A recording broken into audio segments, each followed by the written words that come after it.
Welcome, Roomers and Zoomers, to Orange Coast Unitarian Universalist Church. My name is Joel Kilshoer, and I'm your worship associate today. Beth Syverson is not here today, but Village of Musicians is here to help cover for her. Karen Magoon Pearson, our Director of Religious Education, is holding classes for our children and youth in Estancia Park. Our minister, Reverend Sean Wiltshire, is not in the pulpit today, but she has a special message for you. Hello, Roomers and Zoomers. So I'm away this week, but my spirit is with you. For those of you who are new to the church, maybe you're just checking us out or curious about Unitarian Universalism, welcome. Glad you're here.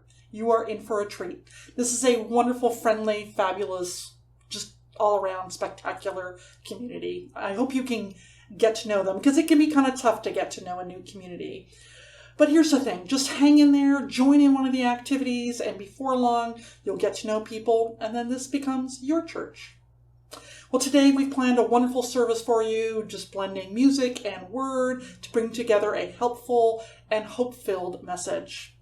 We hope it will feed your soul. So without further ado, let's go.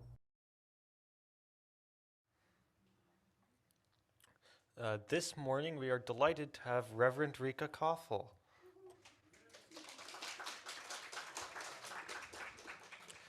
Reverend Rica Kaufel was born and raised in Germany, graduated from Meadville Lombard Theological School, and completed her internship with us here at Orange Coast Unitarian Universalist Church last June. She was ordained by the congregation in January of this year. She is the part-time minister at Unitarian Universalist Church of Anaheim and also works as a lecturer for academic English at UCI. Frequently, she volunteers with CCEJ's Building Bridges Camp, taking teenagers from all over Southern California to the mountains for a weekend to teach them about systems of oppression and how to dismantle them. Her favorite thing in the world is spending time with her daughter Elise. We would also like to recognize the many volunteers that have helped to put this service together today. You can see their names are on the screen. We respectfully recognize that our church property rests on Ahachimen and Tongva land. As Unitarian Universalists, we have many different beliefs, but we are one loving community. We are bound together, not by a common set of rules or beliefs, but rather a covenant. A covenant is simply a promise that whatever our beliefs, we accept one another and encourage each other in spiritual growth. We affirm that all life has inherent value and that all existence is interconnected.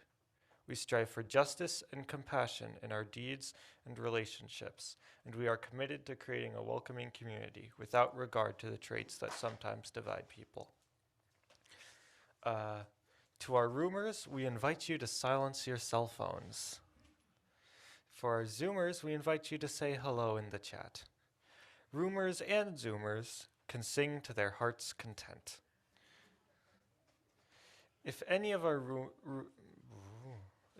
roomers would like to share a joy or sorrow, please fill out the slip that we handed to you and place it in one of the baskets sometimes between now and offertory. If you prefer not to offer any details, you can simply write your name. During the offertory musical selection, the ushers will be picking up the joys and sorrows slips from the baskets. I want to extend a special welcome to visitors. If you are seeking a spiritual home, we hope you will find it here. Later in the service, we will have an opportunity for you to introduce yourself if you'd like to do so. After the service, we will be placing the Zoomers who remain into Zoom breakout rooms for 20 minutes of coffee and conversation. Everyone is welcome to participate, and it's a great way to get to know people in the congregation.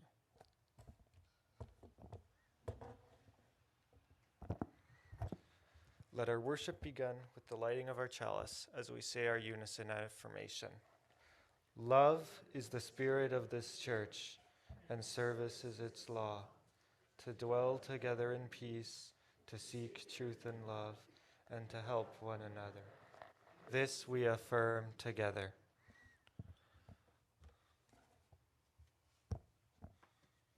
Good morning, Roomers and Zoomers.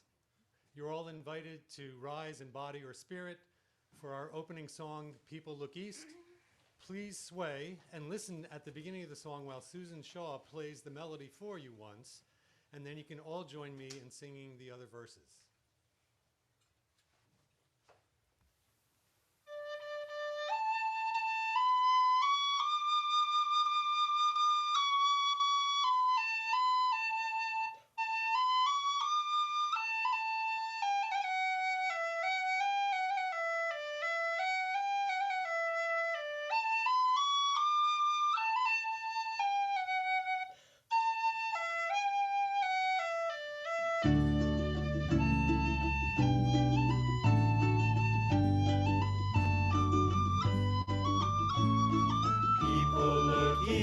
The time is near of the crowning of the year. Make your house fair as you are able. Trim the hearth and set the table. People look east and sing today. Love, the guest is on the way.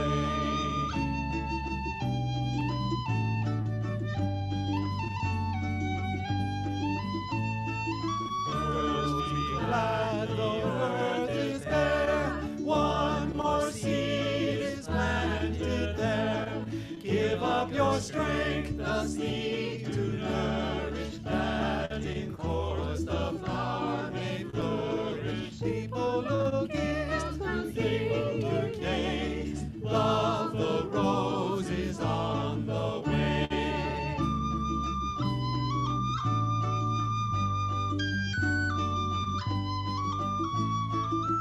Keep the watch when night is dim. One more light the bowl shall brim, shining beneath the frosty weather, bright as sun and moon together. People look east and seem to gaze. Love, the star is on the way.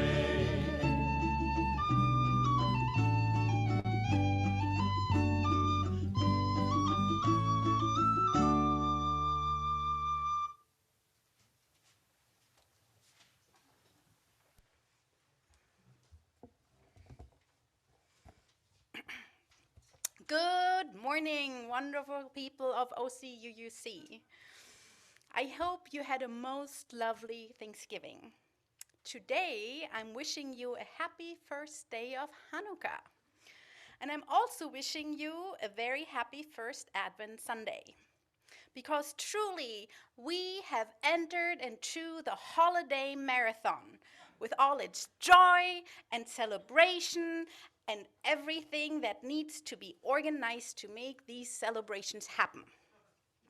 Some of you may celebrate today by lighting the first candle on your Hanukkah, maybe even here at church, or the first candle on a wreath.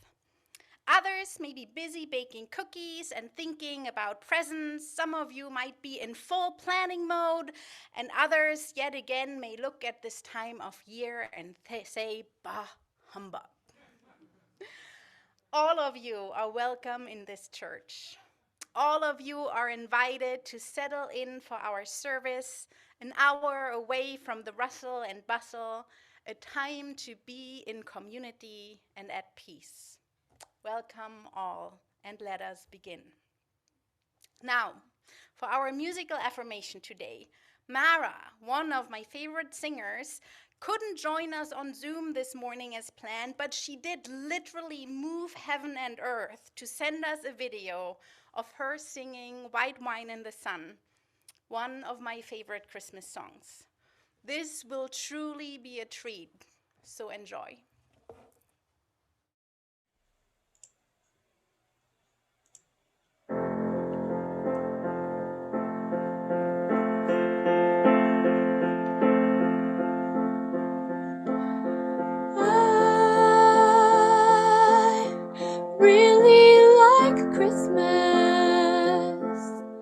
It's sentimental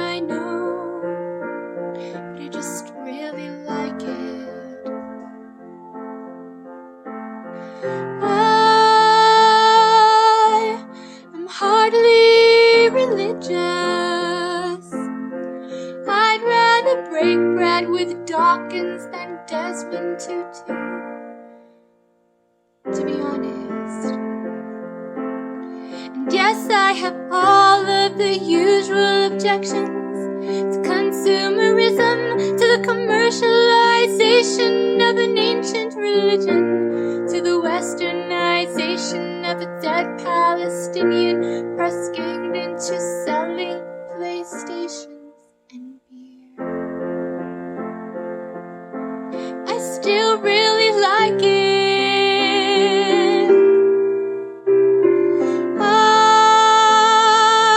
I'm looking forward to Christmas, though I'm not expecting a visit from Jesus. I'll be seeing my dad, my brother and sisters, my gran and my mom. They'll be drinking white wine in the sun. I'll be seeing my dad, my brother and sisters, my gran and my mom. They'll be drinking white wine in the sun.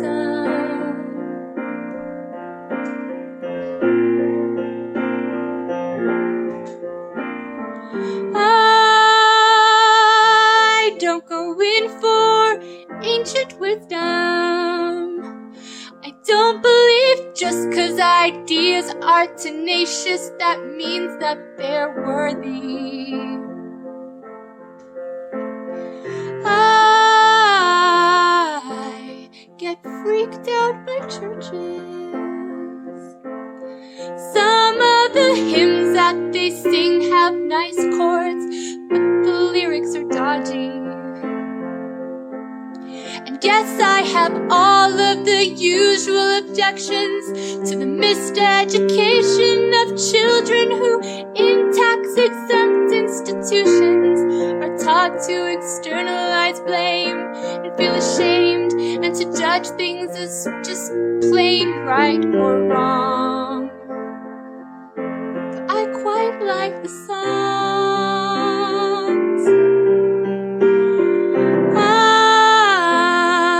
I'm not expecting big presents.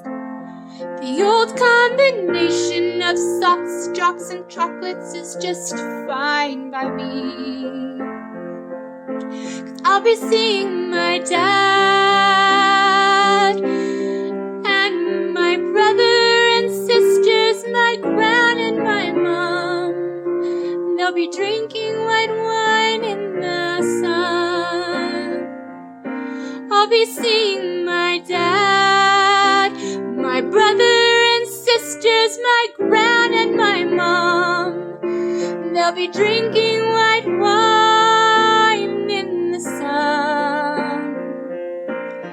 And you, my baby girl, my jet-lagged infant daughter, you'll be handed round the room like a puppy at a primary school, and you won't understand, but you will learn someday that wherever you are and whatever you face, these are the people who make you feel safe in this world, my sweet brown-eyed girl.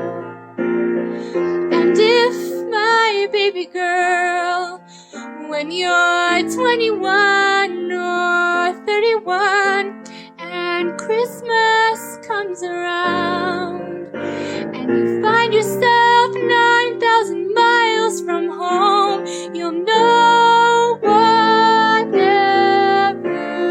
comes.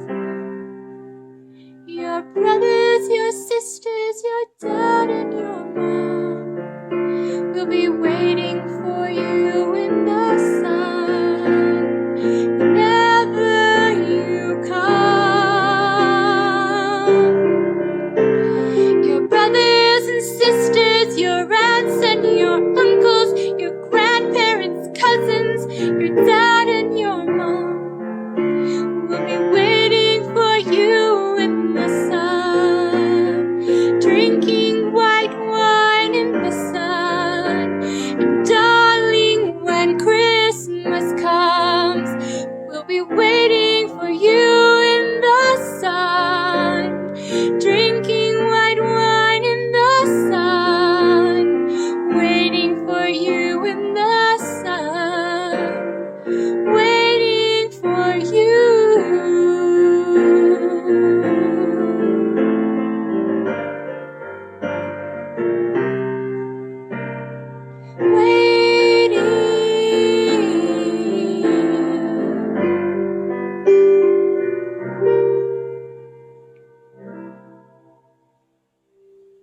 ever make it through that song without crying at least a little bit.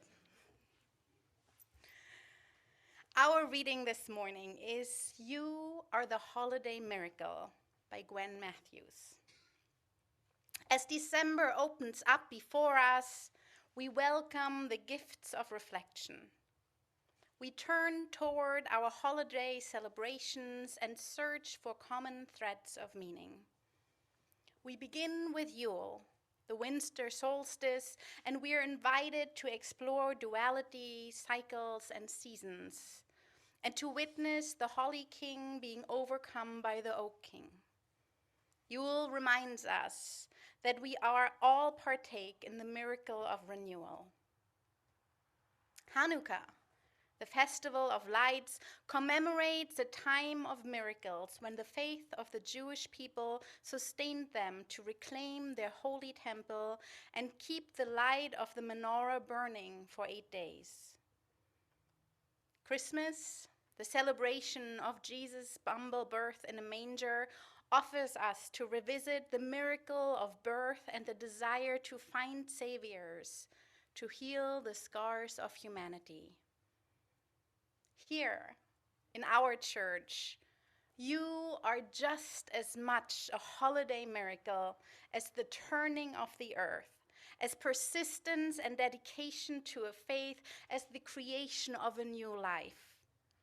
We see the love you give to others, the space you create to hold one another's joys and sorrows, and the generosity and spirit you entrust to this community. You are the holiday miracle. This community is one of miracle makers.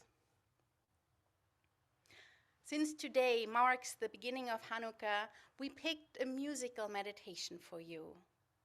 Lean back and enjoy. Find a moment of stillness, and if you want to hum along, feel free to do so.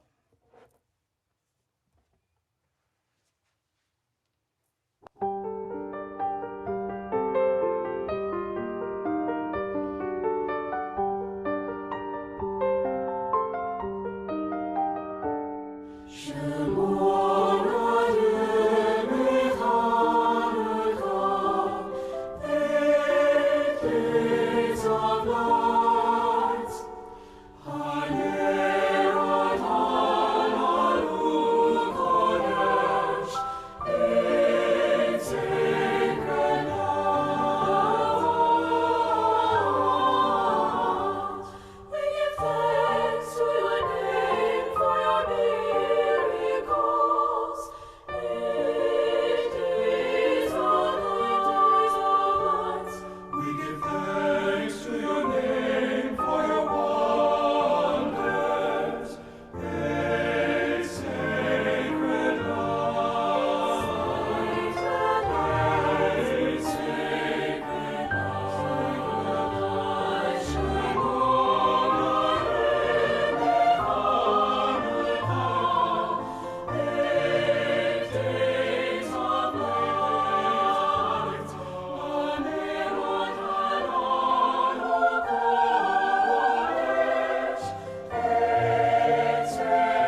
10 years ago, I went back to Germany for Christmas. I hadn't been in a while, and it would be my then 1.5-year-old daughter Elise's first time in Germany, so it felt a bit momentous. Now, the big celebration, the big Christmas celebration, the one where you get presents, happens on Christmas Eve in Germany. Christmas Day is just for relaxing and eating, really. And one of the things that Germans traditionally eat on Christmas Day is goose. You could say it's our version of a Thanksgiving meal. There's the roasted bird with gravy, as well as big dumplings, either made out of breadcrumbs or out of potatoes, and sides of red cabbage and stewed kale. It's yummy, but it takes a lot of work. Also, this meal is traditionally eaten for lunch, so you have to get up pretty early to get all this work done in a timely manner. And when I say lunch, I mean like German lunch, not the 3 o'clock lunch for Thanksgiving that people do, like lunch, right? So, Germans, time.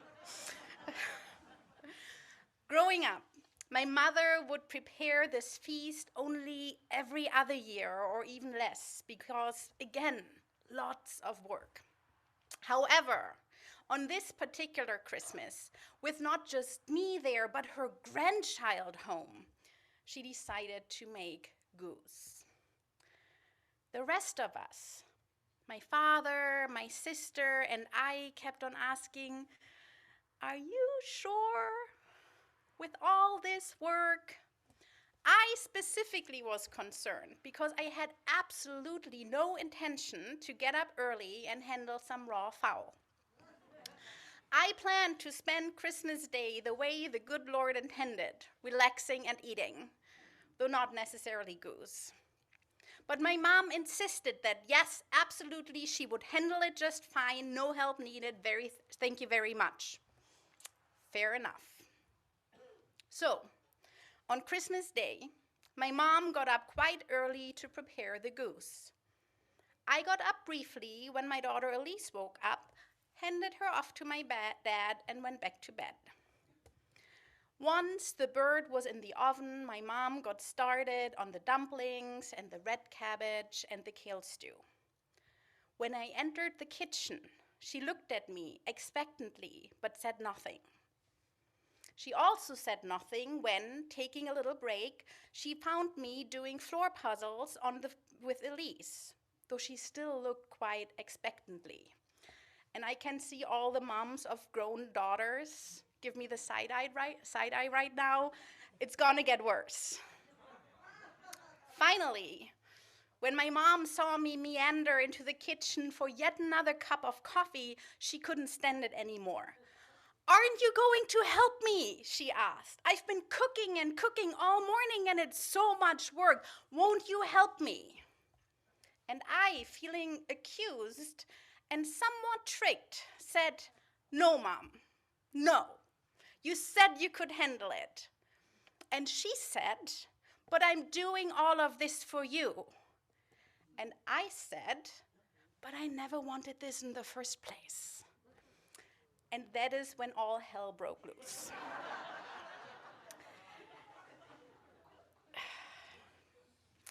Christmas lunch that day was not the most joyful meal I ever had. The fact that it turned out that my toddler daughter didn't like the gamey taste of goose or red cabbage or kale stew and demanded a cheese sandwich instead did not make matters any better. Now, neither my mom nor I were very invested in the Bible back then. But a couple of years later in seminary, I came across Luke 10:38, the story where Jesus, who at that point is somewhat of a traveling preacher with an ever-growing following, visits the house of Martha and Mary. It goes like this. "Now, as they went on their way, he entered a village, and a woman named Martha received him into her house. And she had a sister called Mary, who sat at the Lord's feet and listened to his teaching. But Martha was distracted with much serving, And she went to him and said, "Lord, do you not care that my sister has left me to serve alone? Tell her then to help me." But the Lord answered her, "Martha, Martha, you are anxious and troubled about many things. Only one thing is needed. Mary has chosen the good portion, which shall not be taken from her." Now, when I read that story, I thought, aha! I immediately felt reminded of that Christmas day several years ago, and I immediately felt validated. Even Jesus thought I was right. Granted, sleeping in, doing floor puzzles, and drinking copious amounts of coffee was maybe not exactly the same as sitting at the Lord's feet, but that was a minor detail. The more important part was that Jesus called out Martha, and by extension my mom, for her nagging and complaining. Did I mention that this whole goose debacle happened when my daughter was 1 year old? When holiday bliss to her was a cheese sandwich and some candy and some wrapping paper to play with. The pressure was quite low back then. In the years since, I too have found myself in situations when I tried to do it all and realized that doing it all is actually quite a lot. Working full time, raising a child, and somehow creating holiday magic on top of it, it's exhausting. Plus, at some point, holiday magic takes more than a cheese sandwich and some wrapping paper. So guess what I'm trying to say is that I have come to sympathize with Martha and my mom a little bit more. But there is more, specifically in that Bible story. I know, not everyone here loves the Bible. I know that. But I think there's a lot here, not necessarily about the nature of God, but about the nature of humans. So bear with me. If we go back to the story, if we look closely at Martha, she is not simply a disgruntled housewife or an overwhelmed working mom. No, Jesus is staying at her place. And if Jesus is at her house, most likely there are others too. Definitely the 12 disciples, and probably a whole bunch of people from the village who came to worship at his feet alongside Mary. Maybe even some groupies, who knows? All these people in Martha's house, in Martha's front yard, who have to be ushered through, hydrated, fed. Martha must have had some mad organizational skills. She must have been somewhat of a big deal. Maybe a local activist. At least a local super volunteer. I know for a fact that some of you here have been in the role of a super volunteer.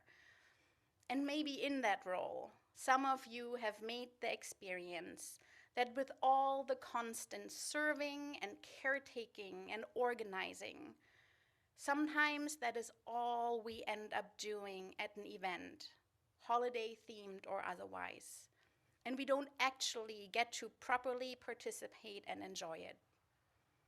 Maybe Martha also wanted to sit at Jesus' feet and listen to his teachings.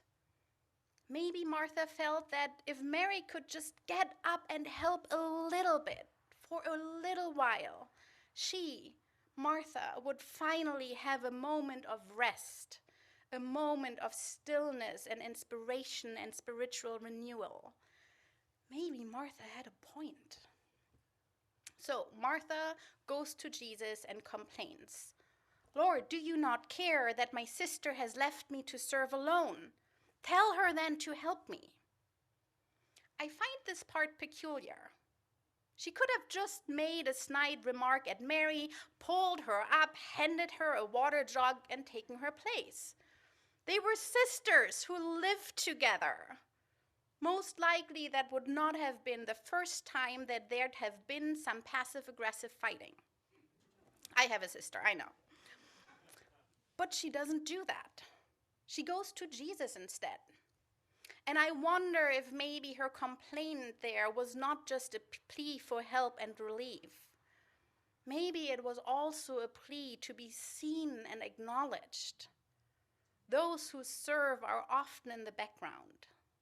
Maybe part of her talking to Jesus was also her hope that Jesus would see her and approve of her, validate her efforts. And Jesus does see her. He does see the work she's doing, and yet he's not quite giving her the validation she's hoping for. He says, "Martha, Martha, you're anxious and troubled about many things. Only one thing is needed. Mary has chosen the good portion, which shall not be taken from her." First, Jesus calls out Martha's name twice. "Martha, Martha." Maybe he lightly touched her shoulder. He's calling her out of her distress, the narrative she made up in her head, her overwhelm, and back into her body, back into the present moment. "Martha, Martha, breathe." And to fully understand what he says next, I want to actually look at the Greek, working of a translation from the biblical scholars Mary Stroma Hansen and Jennifer Wyant. Jesus says, and if you speak Greek, I apologize in advance. "Martha, Martha, you are merimnus and thorobeo about Polos." Martha is merimnus, anxious to the point of being divided into pieces, and thorobeo, troubled, agitated to the point of panic about Polos, many things. Maybe the many things Martha worries about to this degree are just connected to Jesus' stay at her place. Maybe she is overwhelmed by single-handedly handling all the things needed to make an event like this happen. And maybe she has high standards. But maybe, too, she's worried about larger things. Again, Jesus, this leader of this new movement seeking to bring about radical change, is staying at Martha's house. Maybe that means Martha longs for radical change in the world. Maybe that means Martha is deeply satisfied, deeply worried, agitated to the point of panic about the status quo. That might also be a feeling many of us have felt before. And maybe overfunctioning is how Martha copes. Some people, when faced with the overwhelming troubles of the world, react by literally not being able to get up in the morning. Others react by overfunctioning, by not being able to slow down, by constantly staying busy and doing all the things. Maybe Jesus sees the state of deep anxiety that Martha is in and pulls her out of it. In the next part, when Jesus tells her what is needed, the combination of the Greek words oligon and henos can be translated either to only few things matter or only one thing matters. Either way, Jesus follows it with, "Martha has chosen the good portion which shall not be taken from her." I think what he's telling her in that very last part is, let Mary be Mary. Don't make her the catalyst of your own unhappiness. But I want to go back to the part before. Only few or only one thing is needed. On some level, maybe he tells her that she's going a bit overboard. Maybe she doesn't have to serve everyone all the time. Maybe the disciples can get up and get their own darn snacks. Only few things are needed. Or maybe he's saying only one thing is needed and Mary has chosen it. Mary put herself, her own interest, her own spiritual renewal first. Essentially, Mary didn't choose the others by serving them. Mary didn't even choose Jesus by listening to him. Mary chose herself by doing what she needed the most at that moment. Maybe this is an instant of Jesus being a revolutionary feminist because he sees women not as servants to others or even himself, but as independent spiritual beings who get to take care of themselves first. And maybe that is what Martha needs to do. Take care of herself first. And maybe that is what all of us sometimes what all of us who sometimes secretly side with Martha need to do too. We are entering into a season of celebration, festivities that need to be organized, but it is also a time of finding stillness and reflection, of spiritual renewal. It is a time to sit silently, gaze at a candle, and just be. Let people get their own darn cookies. What do you need? Interestingly, finding stillness was actually much more present for many of us in the holiday season last year. There simply weren't that many festivities to organize. But in a deeper sense, Martha was over-functioning not only because there was an event to organize, but because she was merimnas, anxious to the point of being divided into pieces, and thorabeo, troubled, agitated to the point of panic about polos, many things. And last year, around this time, we had many things to worry about. Where are you at this year? Are you rushing around, trying to create the perfect holidays, making up for lost time, the lost pandemic year? Or are you still worried, anxious to the point of being divided into pieces about many things? Because there still are many things in this world to worry about. What is it to you? What is the one thing that matters during this starting holiday season and in general? How are you putting yourself first? Some years ago, when I was in the middle of seminary, in the middle of my internship, and also working at UCI, I was preparing for Thanksgiving, trying my best to come up with a perfect meal, given the little time I had, that no one would be left disappointed or missing their favorite side dish, trying to make sure everything would be perfect. And I asked my daughter, "What is your favorite part of the Thanksgiving dinner?" She looked at me, puzzled. So I asked again, "What aside from turkey do you like best? Is it the stuffing, the mashed potatoes, the green bean? I cannot do it all, so you have to tell me what your favorite part is."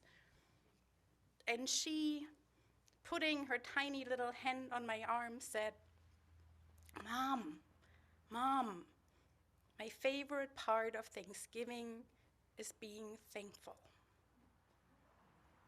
My favorite part of Thanksgiving is being thankful. Martha, Martha, you are anxious and troubled about many things. Only one thing is needed." And I breathed deeply and pulled my daughter in for a hug, and for a moment, for just one moment, we held each other in blissful stillness and joy. So, whatever holiday you celebrate, may you find moments of stillness and reflection and renewal. May you make room for joy and love and community. May you put yourself first, at least sometimes. May your season be filled with imperfect beauty.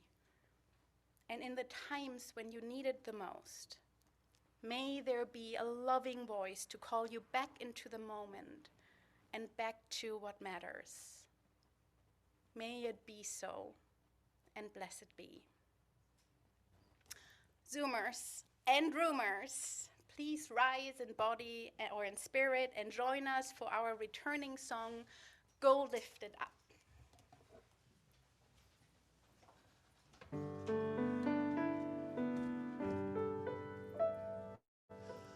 Go lifted up, love. bless your way. Moonlight, starlight, guide your journey into peace and the brightness of day.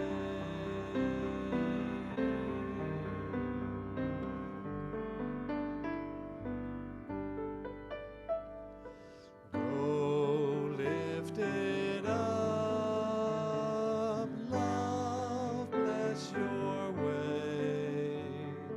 Moonlight, starlight, guide your journey into peace and the brightness of day.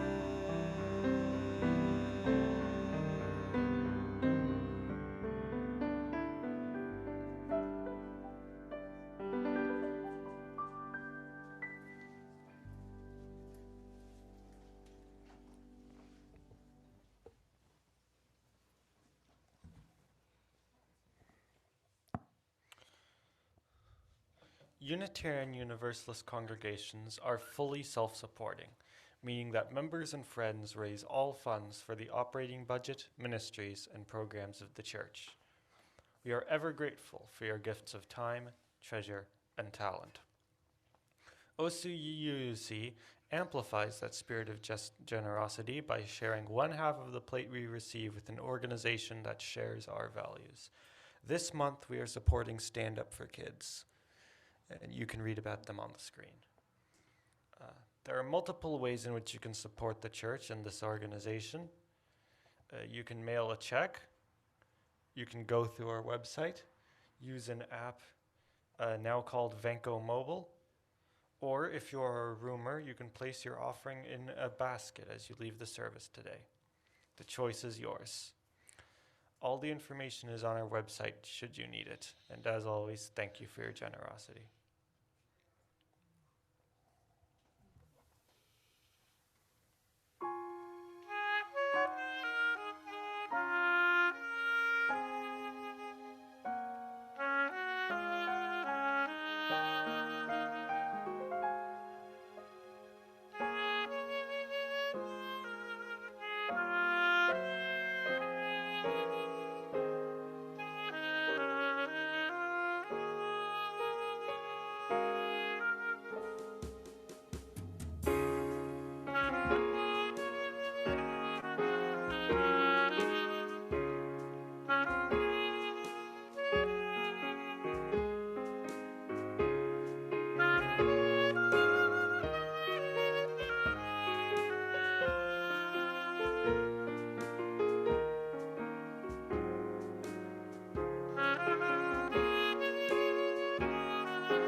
Roomers and Zoomers, please join in singing We Gather Together, a song that puts our intentions into words and expresses our gratitude for the many gifts we share. We gather together, we gather as one, for peace, love, and justice for everyone. We give from our hearts to show that we care. We can change lives with what we share.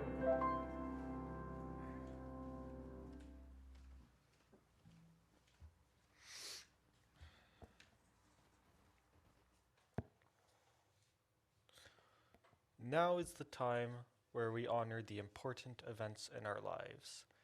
You are invited, one and all, whether you are a member, friend, or visitor, whether you are a roomer or a zoomer, to participate in our weekly ritual of joys and sorrows. Perhaps you come here today holding something close to your heart, moments from the last days or hours that have struck you at your core. If you'd like to honor such a profound joy or sorrow, you are invited to do so.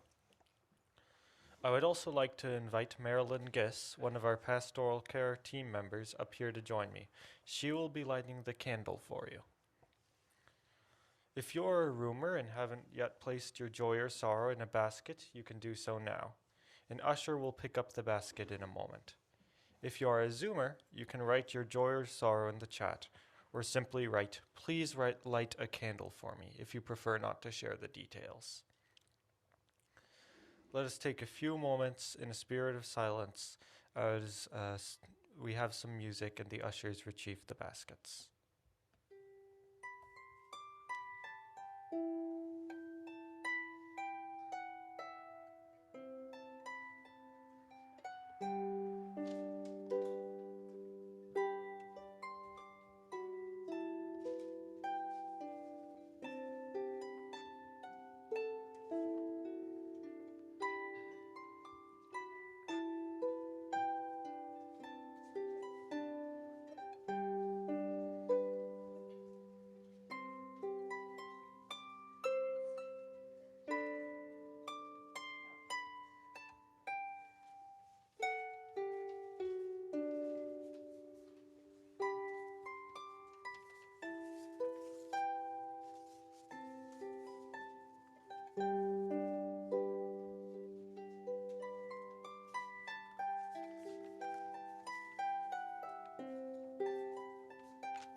Okay,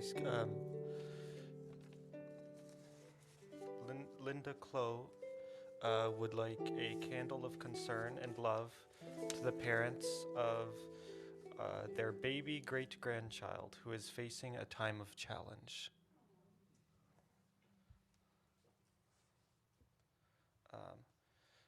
Margaret Priver is grateful for a safe Thanksgiving family dinner. And Sue Quam is thanking people for coming to her, Marilyn Giss, and Betsy Enger's auction event featuring the BG Gold Tribute Band. It was a fun event. Maureen McConaughey has a joy. It was wonderful to have both of her daughters home for Thanksgiving and for the start of Hanukkah. And the Kilshaware family has a joy. We are proud of how Joel has embraced his adult role in the church community.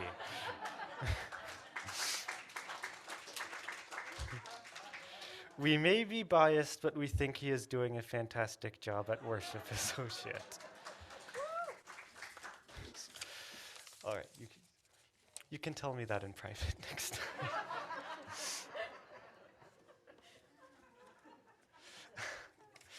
Okay. Please hold each of these joys and sorrows in your heart, silently offering healing or celebration as you feel called and according to your own beliefs.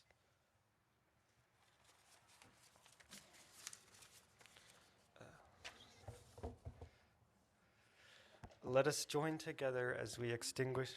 Oh. Excuse me, this is my second time doing this.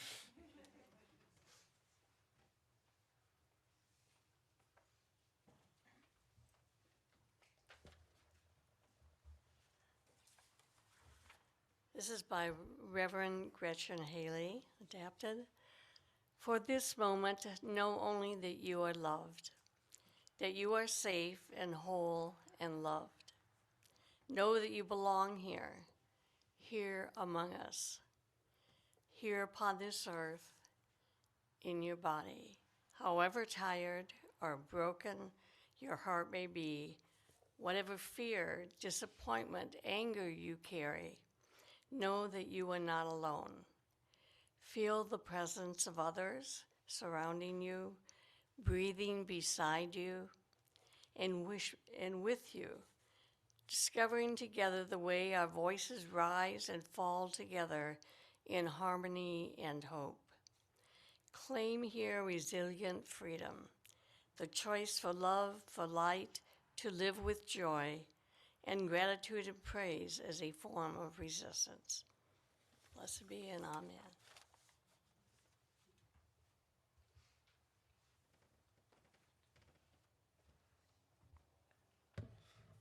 Okay. Now, let us join together as we extinguish the flame of our chalice and say together, we extinguish our chalice, but not the light of truth, the warmth of community, or the fire of commitment. These we carry in our hearts until we are together again.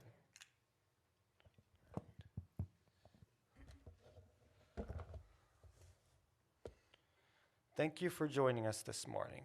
We are a congregation made up of people who all believe differently.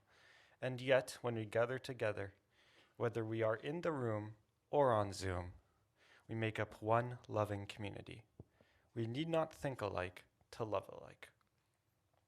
If you are a guest, a visitor, or someone who hasn't yet been known to us, I invite you to become part of this beloved community. We encourage you to either write in the chat or stand for a brief moment and tell us your name and where you are from. If you are here in Daniel's Hall, we will bring a microphone over and hold it for you. Please speak towards the microphone so our Zoomers can hear your name and where you are from.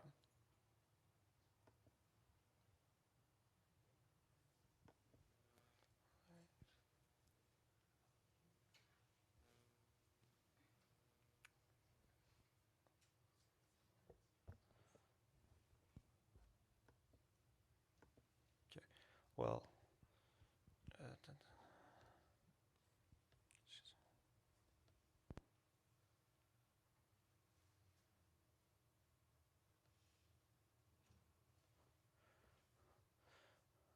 All right. Well, if you'd like to know more about our church, including programming for our youth and children, please contact us at hello@ocuc.org and we will help you get connected.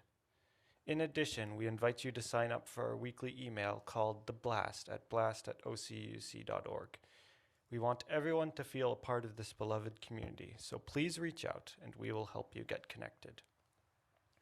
After the service, we will have a short period where everyone, Roomers and Zoomers alike, can wave and say hello and welcome any visitors. The Zoomers who remain will be placed into Zoom breakout groups for 20 minutes. We invite you to check in and get to know the people in your group.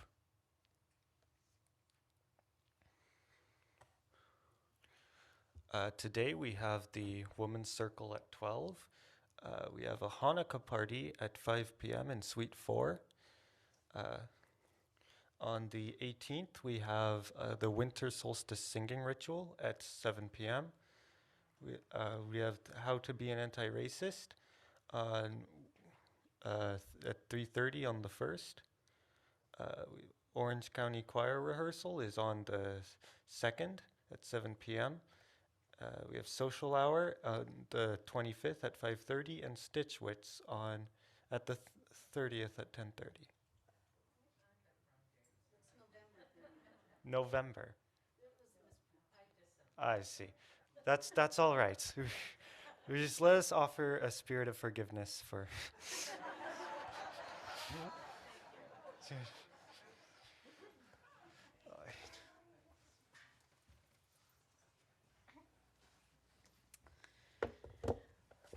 You may think, well, every year some person or some author in an article tells me to remember that less is more and to take time to actually enjoy the holidays, and it always sounds really great, but then nobody ever does it, and it always ends up pretty stressful anyway, so what is the point? Well, let me tell you. This year, my mom has yet again a first Christmas with a new grandchild, my little nephew Ludwig.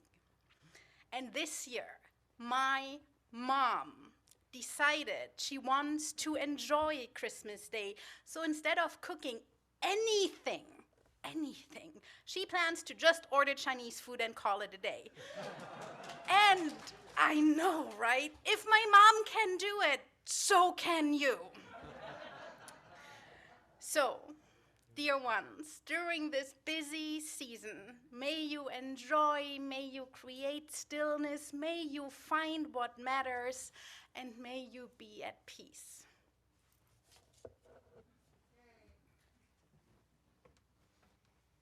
Everybody, please join me in singing our music for dispersal, Be Safe, Be Well.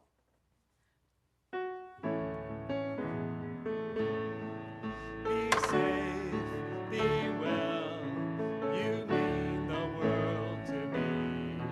Be safe, be well, you mean the world to me.